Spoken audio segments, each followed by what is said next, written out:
그리고 나서 오답이 조금 높았던 문제가 뭐가 있냐면 하나만 더 보면 딱 하나만 더 볼게요.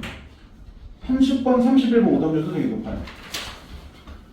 이건 애들이 뭐라 생각하냐면 31번은 도대체 뭘 얘기하는지 모르겠대요. 그리고 30번은 뭘 계산해야 되나요? 네. 왜냐면 왔다 갔다 하는데 시간 너무 오래 걸려갖고 이거 포기했다가 나중에 돌아와서 풀다 시간 없어갖고 찍은 애들이 많아요. 실제로. 그 당시 애들을 보면. 그래서 조금 그렇다.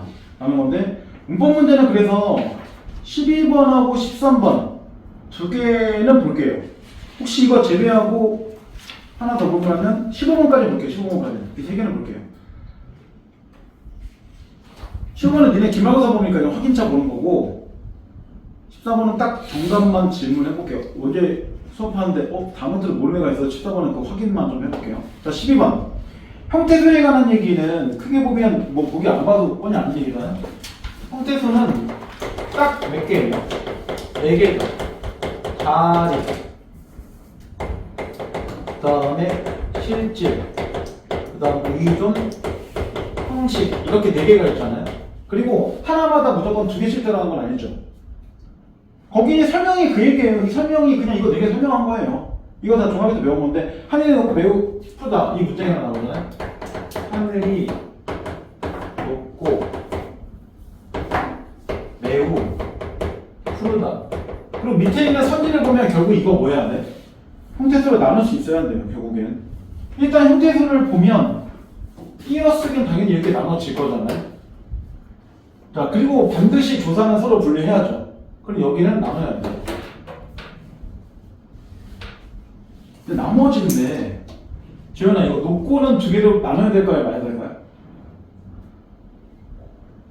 나눠야 돼요. 네, 나눠야 돼요.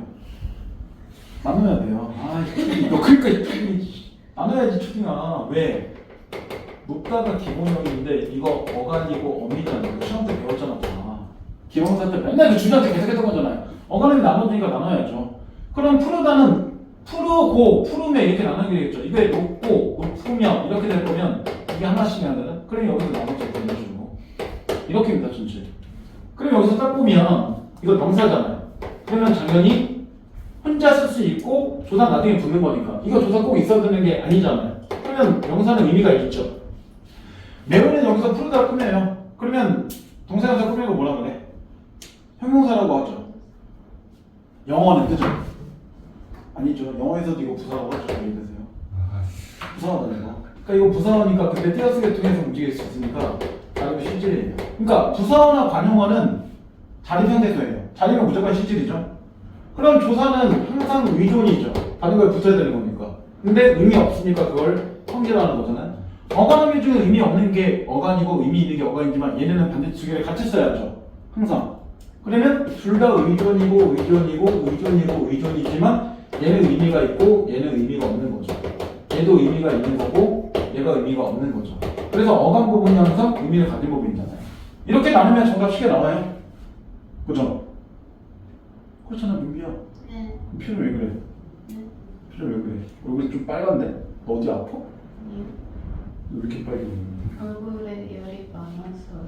아 깜짝 놀랐어. 이렇게 평상시에도 이렇게 화장을 안 해서 그런가. 화장을 했는데도 불구하고 빨개 하고 열꽃 피었나? 깜짝 놀랐네. 그러면 1번의 자리 형태에서는 몇 개밖에 없어요. 2개밖에 없죠. 정답 1번. 나왔잖아. 이런 거예요. 대신 이 문제를 맞추기 위해서는 이거 정확하게 나눌 수 있어야 돼요. 그죠? 그래서 항상 기억할 거. 자리는 무조건 실질이다. 하지만 실질 기준을 볼 때는 자리되는 것도 있고 의존되는 것도 있다. 그리고 형식은 무조건 의존이다. 근데 의존의 기준을 보면 실질 의미가 있는 것도 있고 형식이 있는 것도 있다. 그러니까 여기서 하나 기억할 거 뭐냐면 형식에 들어가는 게 조사, 어미, 여긴 없지만 접사. 이렇게 세 개는 무조건 형식이에요. 그럼 얘네들은 무조건 의존도 되죠. 하지만 의존에는 다시 얘네들과 또 뭐로 나눠져요? 어간으로 나눠져 있죠. 이런 것 정도까지 기억해 주는 거예요. 네. 예. 매우가 왜 잘 있는지 모르겠어요. 방금 얘기했잖아. 부사어하고 관용어는 그냥 하나로 보라고. 이거 매하고 우로 쪼갤 수 있는 게 아니잖아요. 그래서 기억할 거. 부사어하고 관용어 아까도 했잖아요.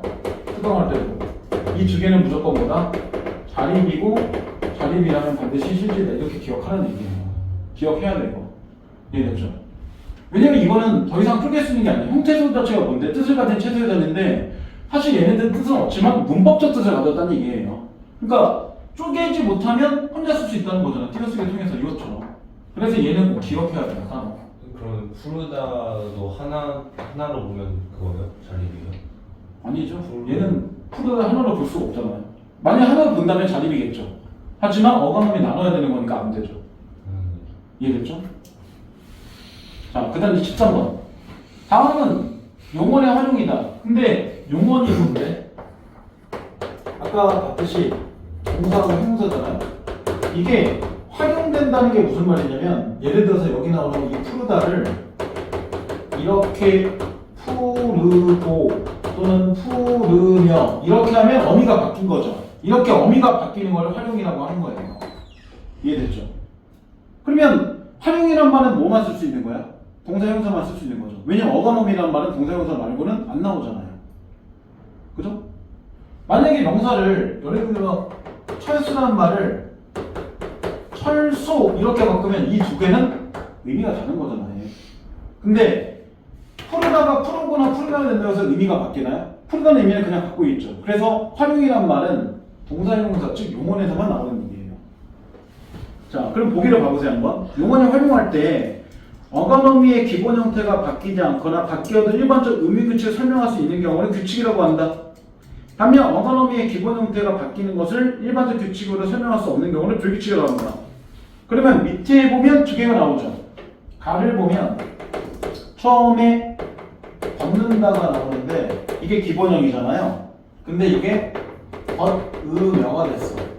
그리고 나를 볼 때는 지금 직구가 나오죠. 그러면 결국은 이거 짓다가 기본형이잖아요.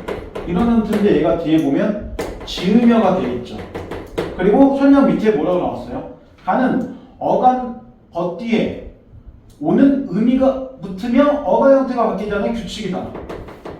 하지만 나 같은 경우는 어간 집 자체가 어미 음여가 붙을 때 어간 형태가 지로 바뀌는 불규칙이다.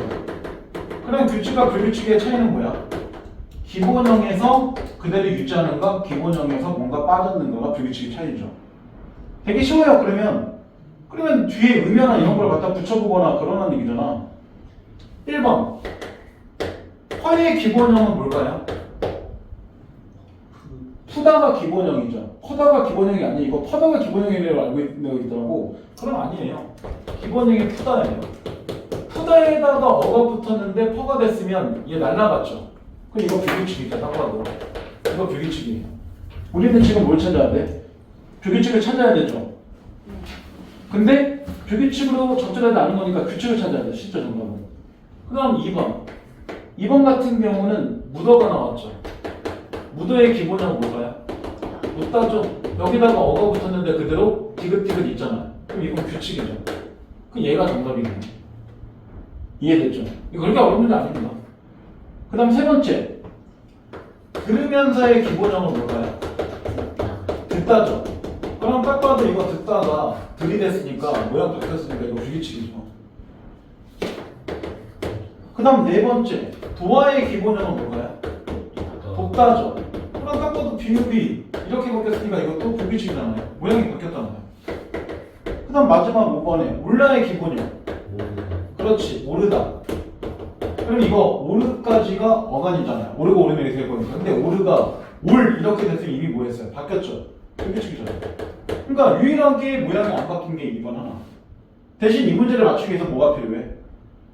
기본형은 알아야죠. 단어의 기본형 모르면 못 맞추는 거니까. 그죠? 자, 그리고 이제 15번 넘어. 15번은 사실 객체 높임에 대한 얘기를 김영호에서 했으니까 그렇게 복잡하지 않은데 이거 굳이 안 읽었겠죠. 아는 얘기니까. 그럼 1번 주체적. 선생님 자체가 조언데 이거 높이는 거니까. 2번 형은 어머니께 그 책을 드렸다. 어머니께 부서워죠. 그럼 부서 높였으니까 얘가 정답이에요. 그리고 3번은 할아버지 높였고 5번도 선생님 자체를 높였으니까 얘네 두 개가 할아버지가 선생님이 이가가 붙을 수 있으니까 얘는 뭐예요? 전부 다 주격이죠. 그리고 주격으로 들어가는 게 기말고사 할 때 이, 가 이거 높일 때는 깨서 쓰는 거잖아요. 그러니까 얘가 들어가면 다 주체죠. 근데 4번에 보면 할머니 아버지가 지금 막 도착했어요. 그럼 아버지가 여기서 높임의 대상인데 이거 안 썼죠. 그러면 4번은 주체 높임이 없어요. 근데 객체 높임도 아니죠. 얘는 뭐야? 그냥 상대 높임이죠. 도착했어요. 상대 높임이잖아요. 이렇게 되는 거죠. 왜 그래? 네? 왜 그래? 무섭게 왜 그래? 나 찌르려고 한다? 아니. 무섭게 아까 또 이러고 왜 이래? 기척 떨고 있는 거야? 기척 떨는 거야? 그냥 귀여운 거야? 네? 알 수가 없어. 둘 다 아니에요. 자, 14번. 그냥 열나서 그런 거야? 네. 그렇구나. 14번은 혹시 이 5개 선지에서 모르는 단어 있으면 물어보세요, 혹시. 그럼 그거 설명할게요, 먼저. 문장의 중요성. 자, 중요성이라는 건 뭐냐면 의미가 2가지 이상으로 해석되는 거. 그러면 한번 이해를 볼게요. 그는 나보다 낚시 더 좋아한다. 얘는 문장이 2가지 의미로 해석돼요. 왜냐면 나를 안 좋아하고 낚시를 좋아한다. 이런 한 가지 의미하고 내가 낚시를 좋아하는 것보다 더 낚시를 좋아한다. 이렇게 2가지 의미로 해석되는 거니까 얘가 중요성이에요. 근데 밑에 그는 내가 낚시를 좋아하는 것보다 더 낚시를 좋아한다. 이러면 딱 의미가 하나 되는 거니까 중에서 해석한 게 맞죠. 근데 이거 왜 1번이 정답이야? 그녀는 학교에서 회장이 되었다. 이 문장만 볼게요. 그녀는 학교에서 회장이 되었다. 이 문장을 보면 어디가 주어요? 얘가 주어죠. 다 대신에 지금 모두 다 쓴 거잖아요. 되었다는 선수라죠. 학교에서는 되었다 꾸미죠. 아까 뭐가 똑같아? 외우가 풀이가 꾸민 거 똑같잖아요. 그럼 얘도 똑같이 뭐예요? 선수로 꾸민 거니까 부수한 거죠. 자, 이때 회장이는 뭘까요? 목적어. 목적어는 을을 붙는 건데? 회장을 되었다. 이렇게는 안 되잖아요. 이거 목적 아니에요. 부사. 부사어는 이가 안 붙어요. 이렇게. 대상이다 앞에 나온 걸 뭐라고 그래? 보호라고 하죠. 보호라고. 보호예요, 보호. 그러니까 외워야 돼. 그러니까 지금 보면 하나 정리할게. 이거 한 이유가 있어요. 주격조사도 아까 얘기했듯이 이하고 가가 붙잖아요. 근데 복격조사도 똑같이 이하고 가예요. 그럼 두 개를 어떻게 구분하냐고? 복격은 대단이다가 앞에 나오는 말만 보호라고 해요. 그러면 얘는 대단이다가 안 나왔잖아요. 그래서 얘가 주어고. 이해됐어요? 외워야 돼 이거. 대단이다 앞에 나온 말이 보호라고 외워야 돼 이거. 그 2학기 때도 문법 무조건 2번 나와요. 중간고사, 기말고사 한 번씩 다. 네. 그리고 2학년 2학기 때 니네 무조건 문법만 하게 돼 있어요. 교과서가. 1학기는 문학이고. 확정이에요 이거. 지금 2학년들은 똑같이 갈 거니까. 2학기 때 내내 문법해요? 네. 화법과 언어라는 교과서 쓸 거거든요. 근데 그 언어가 결국 뭐냐면 지금 고3 애들 쓰는 언어와 매체라는 게 있어요. 국어 영역에서. 그게 문법 영역이라서 화법과 문법을 화법과 언어로 쓴 거예요. 그냥. 왜 언어를 문법으로 얘기하는지 알 수가 없지만. 화법은 그거죠. 뭐 발표하거나 뭐 사회자하고 토론하거나 이런 게 화법이잖아요. 그거 일부하고 문법이 같이 들어가는데 올해 3학년이 만약에 화법, 그러니까 2학년에 화법을 하면 니네도 화법이 시험범위에 들어갈 건데 만약에 2학년에 문법만 하면 2학기 내내 문법을 하게 돼 있을 거예요. 화법 거의 시험에 안 나오긴 해요. 근데 지금 3학년 애들 교과서를 볼 때도 그렇게 들어갈 때 언어와 매체는 매체 수업 안 하고 문법만 하기 때문에 그 편제대로 본다면 2학년 2학기는 거의 화법에 들어간다 쳐도 시험 범위의 80% 이상은 문법이다. 중앙고사, 기말고사다. 그러니까 문법 제가 주간학급 할 때마다 계속 강조해 설명하고 있는 게 지금 안 해놓으면 답이 안 나와요. 고2 때 가도. 고2 때 내신까지 다 직결되는 얘기예요. 그럼 각각 애들이 이렇게 물어줘. 그러면 왜 정규 수업 시간 안 해요? 문학, 비문학의 문제량이 더 많잖아요. 거기다 문법까지 하려면 3시간에 쪼갤 게 너무 많으니까 일부러 1시간 빼서 지금 따라하는 거잖아요, 저희가. 심지어.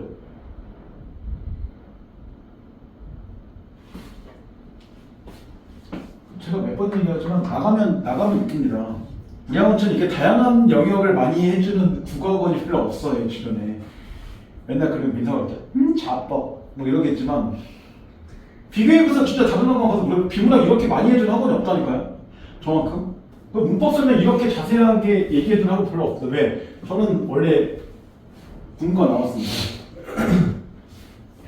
네, 저 높은 산에 있는 국문과 나왔습니다. 높은 산. 저희 학교가 제가 볼 때는 서울 3대 안에 높은 학교 중에 하나입니다. 몇 번 얘기했잖아요. 지대가 높은 산에 위치한 스카이라는 얘기가 아니라 그냥 하늘과 가까운 높이 있는 학교라는 뜻이지. 더 이상 아닙니다. 3대 높은 학교 쳐봐도 안 나와요. 그런 거 네이버에 안 나오니까 얘기한 거예요. 자, 혹시 뒤에 이제 그 민서 혹시 질문하고 싶은 문제 있어? 그럼 그거 질문 문제 해줄게.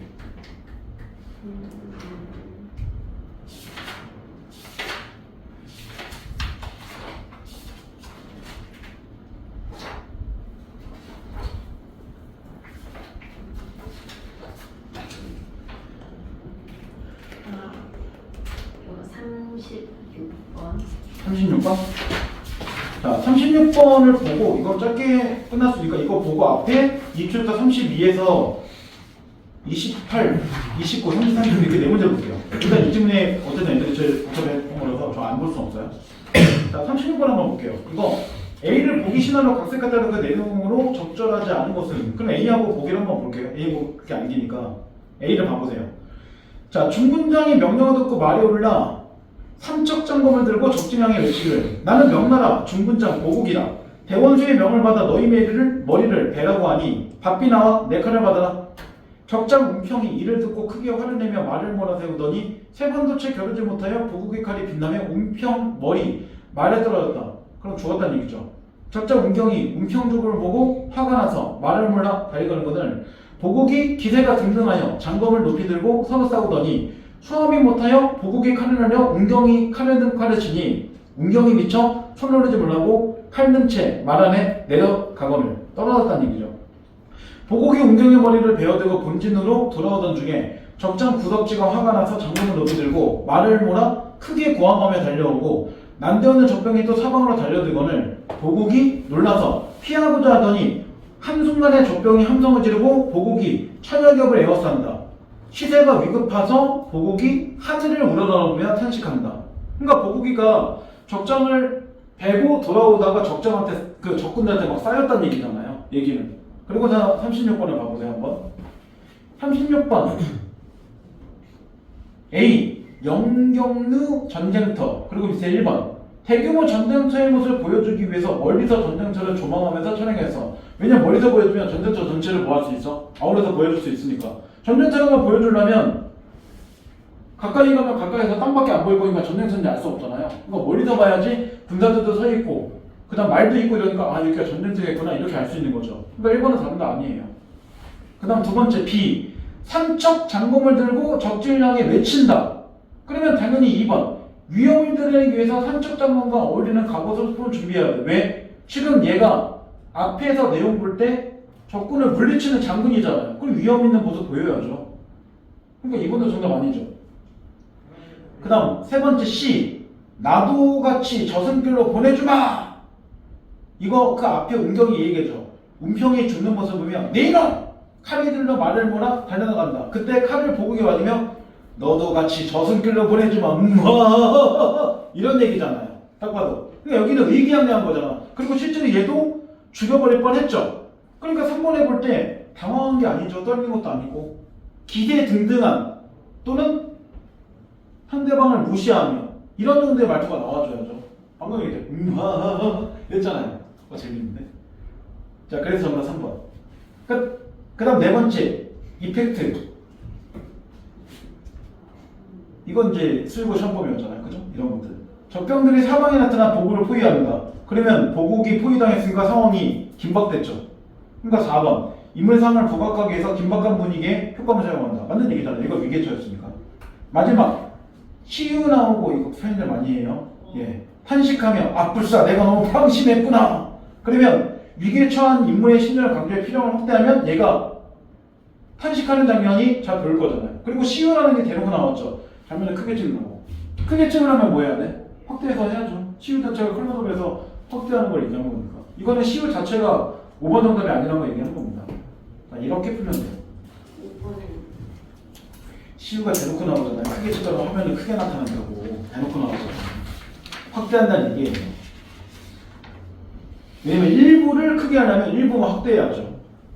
그죠? 자, 그럼 이제 앞에 2초부터 32를 보세요.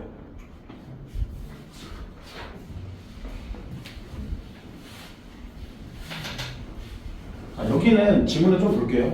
첫 번째부터 마지막까지 그냥 한번 빠르게 볼게요.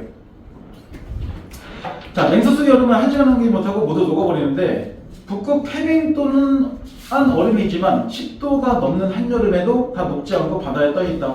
왜 해빙의 수명은 냉수 속 얼음보다 더 긴 건가? 그러니까 여기서 말하고자 하는 거는 해빙의 수명이 왜 긴 거야? 이걸 말하는 거예요. 해빙이 뭔지 알죠? 다들? 그 정도는 알 거니까. 자, 해빙의 수명이 긴 이유를 알기 위해서 냉수 속의 얼음에 작용하는 열에너지 전달에 관한 두 가지 원리를 먼저 살펴볼 필요가 있다. 첫째, 열에너지는 높은 곳에서 낮은 곳으로 전달되는데 이 때문에 온도가 다른 물체들이 서로 접촉하면 열적 평형을 이루려고 한다. 열적 평형이란 접촉한 물체들의 열이 똑같아져 서로 영향을 주고받거나 받지 않은 상태이다. 그 얘기는 뭐야? 평형 상태는 움직이지 않는다는 거잖아요. 왜? 열은 높은 곳에서 낮은 곳으로 전달되는 건데 전달되면서 열이 전달되다 보니까 양쪽의 열이 똑같이 맞춰질 거잖아요. 그럼 그걸 평형이라고 얘기하겠죠?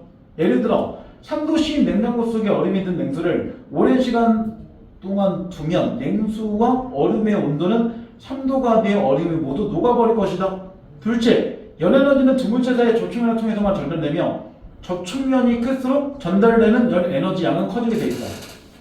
비례관계라는 얘기잖아요. 앞서 말한 상황에서 열에너지가 냉수와 얼음이 맞닿는 면을 통해서 전달되기 때문에 얼음이 냉수와 더 많이 닿을수록 전달되는 열에너지 커진다. 따라서 열적 평형에 이르기 전까지 두 물체 간에 전달되는 열 에너지 양은 둘의 온도차, 접촉시간, 접촉면의 면적과 비례함을 알 수 있다. 그러면 두 번째 문단에 볼 때 제일 중요한 말은 뭐야? 이 두 번째 문단에서 제일 많이 나오는 말 열적 평형? 그 얘기잖아요. 그러니까 여기서 하나 기억하는 게 이거죠. 그 온도 자체를 볼 때 높은 곳에서 이렇게 낮은 곳으로 이동한다. 이런 거고 열적 평형이라는 건 평형이 결국 뭐야? 서로 균형 상태를 이룬다는 거잖아요. 그러니까 A하고 B 간에 있다면 이동이 없는 상태를 얘기하는 거예요. 시계가 아까 얘기했잖아. A하고 B가 있는데 얘가 10도고 얘가 0이야. 그러면 이게 온도라고 얘기한다면 얘가 높으니까 이쪽으로 이렇게 이동할 거잖아. 그러면 결국에는 뭐로 맞춰진다는 거야? A하고 B가 똑같이 5대로 맞춰지는 형태가 올 거면 더 이상 이동이 없는 상태. 이런 거잖아요, 결국은. 그리고 이 문단의 마지막에 이런 얘기 나오죠. 온도차, 그 다음 접촉 시간, 그 다음에 접촉 면 자체와 뭐한다? 비례한다. 이게 크면 뭐한다? 결국은 열 에너지 자체로 이동이 커진다. 이런 얘기잖아요. 각자 비례관계라는 얘기잖아요. 그러니까 결국은 이렇게 이동되는 건 온도나 접촉시간, 접촉면과 연결되어 있다? 그런 얘기예요. 자, 세 번째 문단. 그러면 얼음이 모두 녹아 물로 변하는데 시간이 얼마나 걸릴까? 이를 알아내기 위해서 3도씨로 유지되는 냉수 속에 정육면체, 역류면체는 다 어떻게 생긴지 알죠? 그 정도는? 예, 이건 굳이 제가 그리지 않아도 될 것 같아요. 그리고 실제로 30번의 기억과 니은이 정육면체 정확하게 나와 있으니까요. 그죠? 자, 얼음 하나를 완전히 잠기기 위해서 공기와 접촉할 수 없는 상황을 설정해보자. 완전히 잠긴데 세 번째 줄에 재현아 완전히 잠겼어. 너 지금 참에 잠겼어. 참에 잠기고 있다고. 그럼 세 번째 문단 자체가 뭐랑 연결되는 거야? 기억과 연결되는 거지. 왜? 30번의 기억을 보면 완전히 물에 잠긴 거니까 정확하게 세 번째 문단 연결된 얘기예요. 자, 그리고 이제 확인했어. 네 번째 줄. 실험결과 한 변의 길이가 1cm인 정육면체 얼음이 완전히 녹는 시간은 2시간이다. 근데 여기서 볼 때 1cm 자체가 이렇게 녹는 시간 자체가 2시간이라는 얘기잖아요. 기본적으로. 그럼 예를 들어서 기억이 2cm잖아요. 그럼 얘 녹는 시간 얼마 걸려야 돼요? 2배 크니까 4시간 걸려야죠. 딱 봐도. 이거 이해됐죠? 이건 사실 중학교 문제잖아요, 사실. 당연히 비례 형태 되는 거니까. 자, 그 다음. 한편 같은 냉수 속에 한 변의 길이가 1cm인 정육면체 얼음 8개를 담근다고 해보자. 근데 8개 얼음이 모두 물에 잠겨있을 때도 얼음이 완전히 녹는다고 하는 시간은 여전히 2시간이다. 왜냐하면 각각의 얼음 주변에 물이 완전히 들어가고 있어. 각각의 얼음이 접촉한 면적은 모두 같으며 각각의 얼음의 부피는 동일하기 때문이다. 그래서 물에서 얼음으로 전달되는 열 에너지 양은 물과 얼음의 접촉면이 동일하다면 개수가 얼마든지 어차피 이렇게 된다. 얘기한 거죠. 그러면 분명히 니은하고 연결되는 얘기는 네 번째 문단에 있겠네. 느낌상. 그렇죠? 자, 그런데 한 변의 길이가 1cm인 정육면체 8개를 붙여 한 변의 길이가 2cm인 정육면체 하나로 만들어 냉수 속에 넣는다면 어떻게 될까? 이때 결과가 달라진다. 얼음덩어리 전체 부피는 활로 같지만 물과 접촉한 정육면체 얼음의 총면적이 달라지기 때문이다. 그래서 한 변의 길이가 1cm인 정육면체 얼음이 8개가 각각 물에 잠겨 있다고 할 때 물에 접촉하는 얼음의 총면적이 48이지만 이것과 붙여 각 변의 길이를 2cm로 만든 정육면체 얼음과 물이 접촉하는 총면적은 24가 된다. 그래서 물과 접촉하는 면적이 절반은 줄었기 때문에 같은 시간 동안에 물이 얼음으로 전달되는 열 에너지도 반으로 줄게 되고 그러면 이때 녹는 데 필요한 시간은 2배만큼 늘어난 약 4시간이다. 그러면 4문단에서는 뭐 했어? 똑같이 1cm 자체를 가지고 이렇게 2cm 형태로 늘어났잖아요.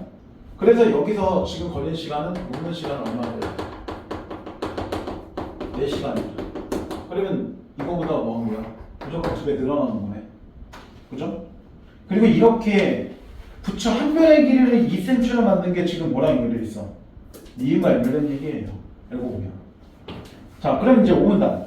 이게 다 봐야지 30번 37번 풀입니다. 안 그러면 30번 정답을 찾을 수가 없어요. 그래서 마지막까지 읽고 좀 볼게. 자, 이를 북극 해빙에 적용해보자. 해빙은 정육면체이며 공기와 접촉하지만 공기와 열에너지가 교환하지 않는다고 가정하자. 해빙은 바다 위에 떠있기에 물에 담긴 정육면체 얼음과 달리 바닷물만 바닷물과 접촉하고 있다. 그래서 바닷물의 열 에너지는 해빙에 바닷물이 접촉하는 바닷고도만 전달된다. 이는 정육면체 6면 중에 한 면만 닿는 거기 때문에 같은 부피 해병은 물에 담긴 정육면체 얼음덩이다 녹는 시간이 6배 걸린다. 그래서 설명이 긴 것이다. 그러면 5문단 자체가 정확하게 사전이 뭐야? 한 면만 바다하고 닿는다. 딱 니은이네. 니은을 보면 정확하게 얼음 정육면체 중에 한 면만 닿게 했죠. 이게 니은이야. 그러면 녹는 시간이 뭐라고 나와? 6배 오래 걸리는 거잖아. 뭐보다? 기억보다. 그렇죠. 왜냐면 기억은 다 담긴 건데 이거는 한 면만 담긴 거니까요. 당연히 면이 하나만 바닷물과 접촉하면 녹는 시간은 당연히 오래 걸리겠죠.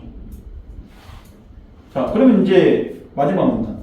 북극의 해빙이 쉽게 녹지 않는 또 다른 이유는 부피 면적의 관계 때문이다. 즉 먼저 얼음이 녹는다는 얘기는 얼음의 부피가 없어진다는 것이기 때문에 얼음의 부피가 클수록 녹아야 할 얼음의 양도 많아진다. 또한 얼음이 녹는 것은 살펴봤듯이 얼음이 물에 닿는 면적과 관련이 있기 때문에 물에 닿는 면적이 넓을수록 얼음이 녹는 면이 많다. 따라서 얼음이 녹는 시간은 부피가 길수록 클수록 길어지고 물에 닿는 면적이 클수록 짧아짐을 알 수 있다. 그래서 나오죠. 이 마지막 6문단에 얼음 자체가 녹는 시간 자체를 정리할 때 아예 나오잖아요. 부피 자체가 크다는 건 녹는 시간도 뭐 한다는 거야? 길어진다는 얘기잖아. 근데 다른 말로 하면 이거하고 똑같죠. 면적이 크면 면적이 크다는 건 녹는 시간은 짧아진다. 그럼 비례 관계와 반비례 관계 나오잖아요. 정확하게. 여기서 길이가 L배 커지면 면적은 L제곱, 부피는 세제곱만이다. 그래서 면적이라는 거는 제곱이고 부피는 뭐로 해라? 세제곱을 해라. 라고 나왔잖아요. 대놓고. 그렇게 커진다는 제곱과 세배곱의 법칙을 적용하면 얼음 녹는 시간은 L만큼 길어짐을 알 수 있다. 예를 들어 한 변의 길이가 2cm인 정육면체 얼음은 한 변의 길이가 1cm인 정육면체 얼음보다 길이가 2배 길기 때문에 녹는 시간도 2배 긴 4시간 정도가 될 수 있다. 또한 여기서 면적이 늘어나는 것보다 부피가 늘어난 비율이 훨씬 더 큼을 알 수 있는데 그렇죠. 부피는 세제곱씩 늘어나는 거니까요. 북극의 해빙은 수천만 킬로 자체가 넘지만 부피는 이보다 계산하기 어려운 정도로 매우 크기 때문에 해빙이 녹는 시간은 그만큼 늘어나는 것이다. 결국 해빙은 실제 다양한 조건을 고려하더라도 물에 닿는 면이 한 면뿐이고 닿는 면적에 비해서 부피가 매우 크기 때문에 10도가 넘는 북극의 한여름에도 다 녹지 않고 바다에 떠 있을 수 있는 것이다. 그러니까 전체는 왜 해빙이 빨리 안 녹는지 그냥 설명하는 질문이에요. 자, 그럼 28번. 이건 그냥 정답만 볼게요. 31번이 조금 시간이 걸리니까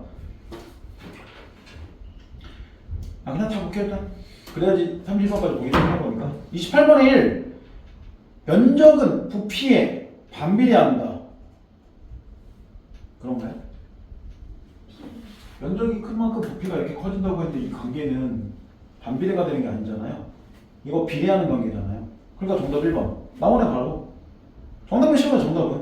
근데 2번. 높은 곳에서 낮은 곳에 이동한다. 이 얘기 어디 나와? 첫 번째 문단에 있었죠 아까. 운동은 분명히 두 번째 문단에 보면 높은 데 낮은 곳에 이동한다 얘기 나오니까 이건 두 번째 문단 봐야 돼요. 맞는 얘기고. 세 번째. 북극의 물이 닿는 면이 한 명이기 때문에 녹는 시간이 길어진다. 그 얘기는 어디 나왔어? 아까 5문단 나왔죠. 니은이 한 명만 닿는 거니까. 그러니까 이게 시간이 좀 걸리는 게 문단이 여러 가지 써야 돼요. 그 다음 4번. 물에 접촉하는 면적과 전달되는 열 에너지 양은 비례합니다. 그래서 아까 두 번째 문단을 볼 때 온도차는 접촉시간 좁히면은 열 에너지 자체를 더 높인 거니까 비례관계가 맞죠. 그 다음 마지막. 열적 평형 상태는 접촉한 두 물체 간의 열 에너지 전달이 이루어지지 않는다. 그렇죠. 아까 열적 평형은 균형 상태니까 A, B 상태가 이동되지 않고 이런 상태가 되는 게 열적 평형 상태잖아요. 그러니까 5번도 맞는 말. 자, 29번. 윗그래 같은 건 보기로 추정 내용을 적절한 것은 시우는 윗글이 있고 얼마 전에 다녀온 석빙구를 떠올렸다. 석빙구가 다 뭔 줄 알죠? 이거 뭐 역사시간 배우잖아. 뭐 일종의 뭐 냉동고 같은 거.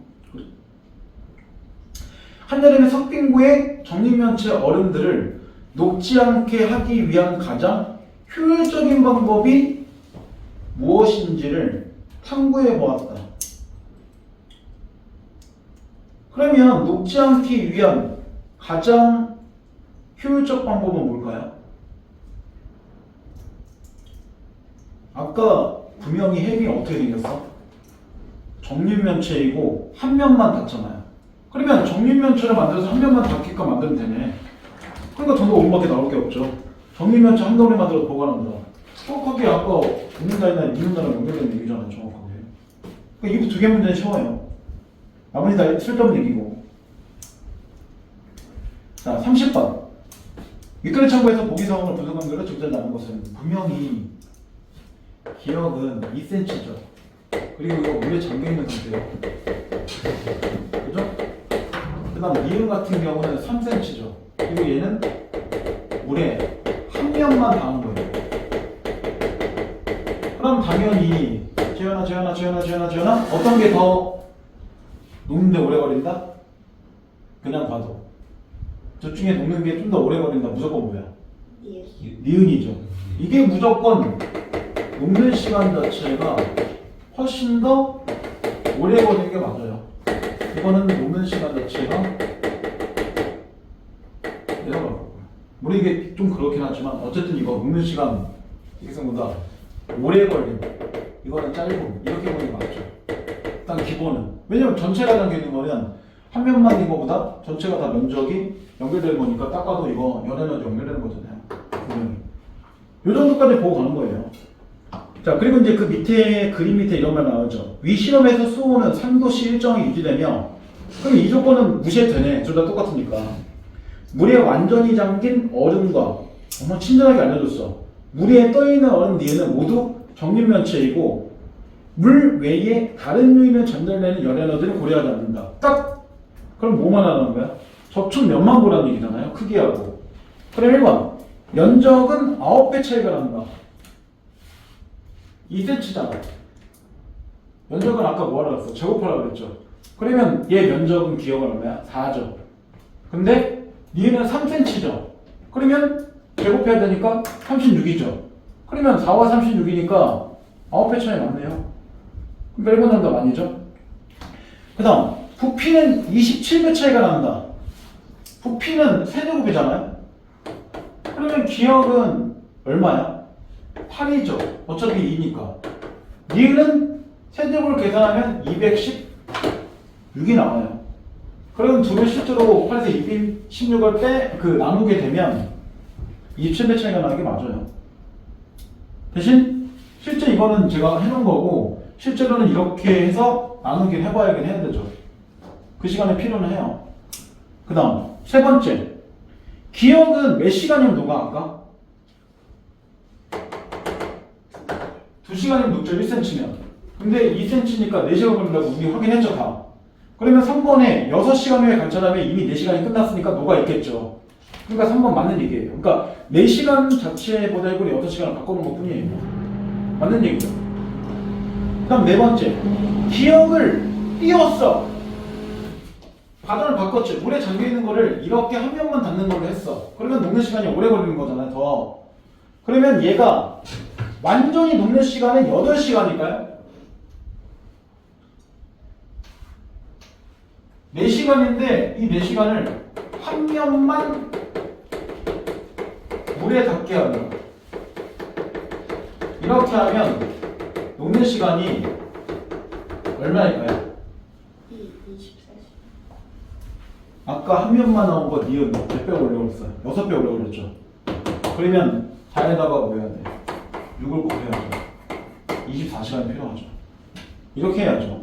그러니까 8시간 정도 되면 완전히 못 녹아요. 24시간이 돼야 되죠. 그래서 단순 산소지만 어쨌든 왔다 갔다 하면서 찾아야 돼요. 정답 4번. 나왔네요. 그 다음 마지막 5번. 니은을 한 변이 3cm인 정육면체 얼음 8개로 쪼갠 뒤에 물에 담기게 할 때 녹는 시간은 6시간이다. 이 얘기 아까 어디서 나왔어? 한 면만 그렇게 띄우는 얘기. 4번. 네 번째 문단 나왔죠. 그러면 실제로 얘가 왜 6시간일까? 아까 분명히 1cm인 게 4시간 걸렸잖아. 그죠? 그러면 3cm로 만들었잖아. 그러면 완전히 녹는 시간이 왜 6시간 걸려? 다 녹는데 필요한 시간은 2배만큼 늘어난 6시간이다. 이렇게 나왔잖아요.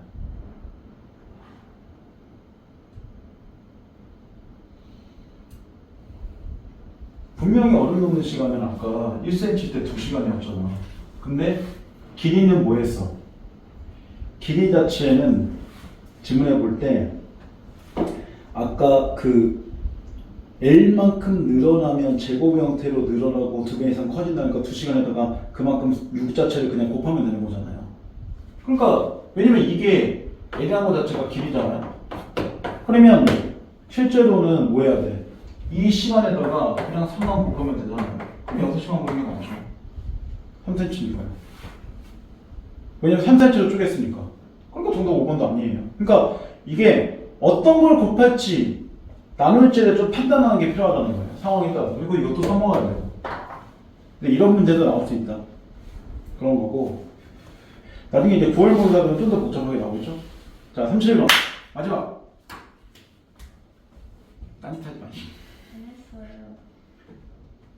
저긴 차지 마. 네. 용감만 한 거치를 할 거야, 이제. 네. 이제 무기 좋아할 거치를 가느니까, 그치? 자, 31번. 일반적 동물이 생산하는 열 에너지는 부피와 무게에 비례합니다. 나오네요. 그러면 여기서 무게 자체가 크거나 또는 부피 자체가 크면 당연히 뭐 하는 거야? 열 에너지도 똑같이 뭐 한다? 크다. 이 말과 똑같은 거잖아요. 지금 보기 얘기는. 그죠? 자, 그래서 코끼리는 부피와 무게가 육상동물 중에 가장 크대. 그러면 코끼리의 열 에너지는 다른 육상동물 중에 가장 크다는 거잖아요. 지금 보면. 그럼 얘는 더위를 많이 타는 거야? 적게 타는 거야? 많이 그렇죠. 열 에너지를 많이 생산한다는 거니까 이건 생산이 얘기한 거니까 무조건 코끼리가 제일 이게 크다면 무조건 얘는 무조건 더운 애예요. 그럼 사람을 치면 몸이 클수록 뭐 할 거야? 또는 무게가 많이 갈수록 그만큼 더위를 많이 탈 수 있다는 얘기잖아요. 쉽게 말하면 2m인 사람과 1m인 사람 예를 들면 서로 열을 느끼는 상태가 다를 거니까. 자, 그 다음 세 번째 줄. 그래서 코끼리는 귀를 흔들어 부채질해야만 체온을 일정하게 유지할 수 있는데 이는 귀에 수많은 모세혈관이 있어 귀를 흔들면 혈액 온도를 낮춘다. 그러면 여기서 귀 자체를 흔든다. 그게 다른 말로 하면 부채질인 거잖아요. 이러면 뭐 한다? 열 에너지가 내려가는 거죠. 왜냐면 온도 자체가 내려간다고 했으니까. 이 얘기예요. 그럼 이게 무슨 말인지를 파악하는 게 필요하죠. 자, 여기서 생뚱맞은 문제나 지금 임선이 부채질 합성화야 파생화야? 합성. 합성화야 파생화야? 접사랑 부채 다 오는데 그러니까 파생 파생? 아니 근데 어근이랑 어근 합친 게 뭐죠? 합성화야. 제. 그러면 파생어예요. 그럼 파생화? 뭔 소리야? 너는 뭘 것 같아? 합성어예요. 자 일단 얘 파생어예요. 파생어. 혹시나 해서 했어요. 왜냐면 부채가 어근이고 지는 접사야 접사. 왜 파생어예요? 생각나서 얼마 전에 했기 때문에. 자 그러면 생각해봐. 그건 필요 없는 얘기인데 귀를 흔든다는 거는 얘가 그래서 이걸 한다는 건 공기하고 접촉을 그러면 몸하고 관계없이 막 흔든다는 건 공기 접촉이 늘어나는 거야 줄어드는 거야? 늘어나는. 그렇죠. 흔드는 거니까 늘어나게 하는 거잖아요. 그러니까 이런 말이지. 이게 되면 이렇게 된다. 이 말과 똑같은 거예요. 그러면 정답 쉽게 나오죠. 1번 외부 기온이 체온보다 높아진대. 그러면 체온 유지하기가 더 어렵지. 왜냐면 외부 기온이 높아지면 높아질수록 얘네도 나도 많이 생산될 거 아니야. 그러니까 쉽게 가면 1번 여름이 되면 체온 유지가 쉬울 것이다. 말이 안 되는 얘기잖아. 여름 되면 체온 유지 어렵죠. 그건 산호도 마찬가지인데. 그 다음 코끼리는 다른 육상동물에 비해서 몸에 만드는 열 에너지가 가장 많겠죠. 무게와 부피가 제일 많을 거니까. 그러니까 이건 정답 아니에요. 세 번째, 더운 지역에 사는 코끼리는 열을 더 많이 받을 거 아니야. 그러면 귀의 면적이 어때야 돼? 더 많이 해야 되니까 더 커야죠. 그러니까 3번 작을 것이다. 그럼 얘 죽어요. 더워서. 그 다음 네 번째, 코끼리는 다른 육상동물에 비해서 열 에너지 방출에 필요한 피부 면적이 충분하지 않으니까 뭐 한 거야? 귀를 내면서 피부 면적을 대신 늘려놓은 거잖아요. 그러니까 정답 4번 이렇게 되는 거죠. 그 다음 마지막, 평균보다 몸무게가 많이 나가는 코끼리, 평균적인 코끼리보다 헐렁거리는 횟수를 더 뭐 해야 돼? 많이 해야죠. 그래야지 더 열을 내릴 거니까. 그러니까 정답 4번. 자 여기까지만 하겠습니다. 근데 열에너지 방출에 필요한 피부 면적은 그 귀가 아닌 거죠? 전체적 그냥 길을 포함하는 전체? 전체적.